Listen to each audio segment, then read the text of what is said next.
दोस्तों आज जो हम वीडियो लेकर आए हैं वो ऑनलाइन बिजनेस करने वाले बिजनेसमैन के लिए यूज़फुल है और जो इंपोर्ट एक्सपोर्ट करते हैं उनके लिए भी यूज़फुल है।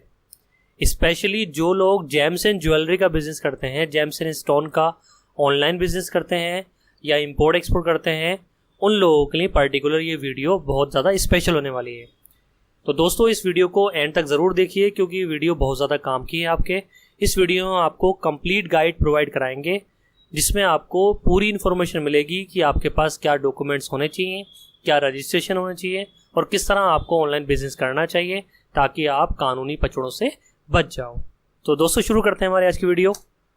सबसे पहले हम बात करते हैं कि अभी मार्केट में सिनेरियो चल क्या रहा है। मार्केट में जो लोग जेम्स एंड ज्वेलरी का काम कर रहे हैं फिलहाल, उन लोगों के पास रजिस्ट्रेशन के नाम पर एडसी की या फेसबुक की आईडी है, ठीक है, और बैंक अकाउंट के नाम पर सेविंग अकाउंट से वो काम कर रहे हैं, उसी से अपने पेपाल अकाउंट को लिंक कर देते हैं वो। और एक्सपोर्ट वो जो करते हैं वो गिफ्ट पार्सल के रूप में करते हैं और ये $100 इक्वल्स टू $5 जो है ये तो आप लोग समझ ही गए होंगे। जबकि दोस्तों होना क्या चाहिए, होना ये चाहिए कि रजिस्ट्रेशन आपके पास होना चाहिए जीएसटी नंबर और बैंक अकाउंट आपके पास होना चाहिए करंट अकाउंट, और एक्सपोर्ट करने के लिए आपके पास पहले होना चाहिए इंपोर्ट एक्सपोर्ट लाइसेंस।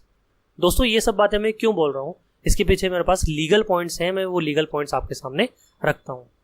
सबसे पहले हम बात करते हैं कि ऑनलाइन बिजनेस करने के लिए जो जीएसटी के रूल्स हैं, गुड्स एंड सर्विस टैक्स के जो रूल्स हैं, वो रूल्स क्या कहते हैं। As per section 24(9) of CGST act 2017, GST registration is compulsory for doing online business. इस बात का मतलब ये हुआ कि जीएसटी एक्ट ये कहता है कि अगर आपको ऑनलाइन बिजनेस करना है, किसी भी ई पोर्टल वेबसाइट के माध्यम से ऑनलाइन बिजनेस करना है, तो आपके पास जीएसटी नंबर होना कंपलसरी है। अगर आपके पास जीएसटी नंबर नहीं है और आप ऑनलाइन बिजनेस कर रहे हैं तो आप जीएसटी के जो भी रूल्स हैं उनका उल्लंघन कर रहे हैं, आपके पास पेनल्टी भी लगाई जा सकती है और इसमें कानूनी सज़ा की भी प्रावधान है, ठीक है। दूसरी बात हम करते हैं इंपोर्ट एक्सपोर्ट बिजनेस की, कि अगर आपको फर्स्ट हम बात करते हैं भारत के बाहर अगर जो आप माल बेचते हो उसके रूल क्या है। तो director general of foreign trade के अकॉर्डिंग कोई भी पर्सन एक्सपोर्ट नहीं कर सकता बिना इंपोर्टर एक्सपोर्टर लाइसेंस के। इस बात का मतलब ये हुआ कि अगर आपके पास इंपोर्ट एक्सपोर्ट लाइसेंस नहीं है तो आप ना तो इंपोर्ट कर सकते हो और ना ही एक्सपोर्ट कर सकते हो।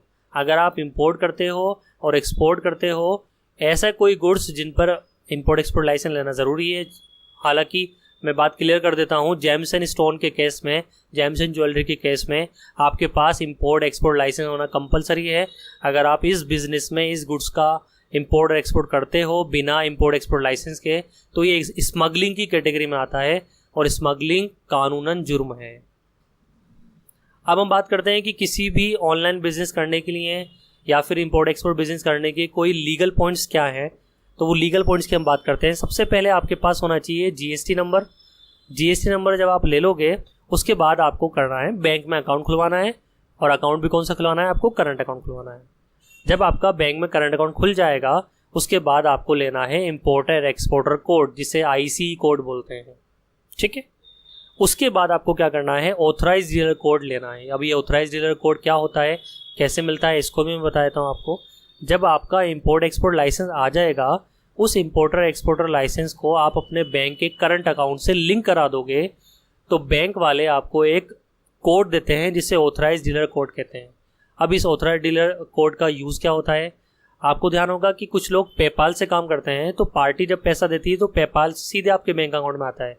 लेकिन कई बार ऐसा होता है हम पार्टी से डायरेक्ट काम करते हैं बिना किसी पेमेंट चैनल के। तो जब आपका कोई पेमेंट चैनल नहीं होगा, पार्टी आपको डायरेक्ट पेमेंट करेगी फॉरेन से, तो उसके लिए आपके पास बैंक का ऑथराइज कोड होना ज़रूरी है, उसके बिना आप काम नहीं कर सकते, ठीक है। और फिर आपके पास दिख ही रहा है कि अगर कोई पेमेंट चैनल है आपके पास तो पेपाल भी बिजनेस अकाउंट होना चाहिए, ना कि पर्सनल अकाउंट। और जब AD कोड आपके लिए पास होगा तो आपको स्विफ्ट कोड की ज़रूरत होगी,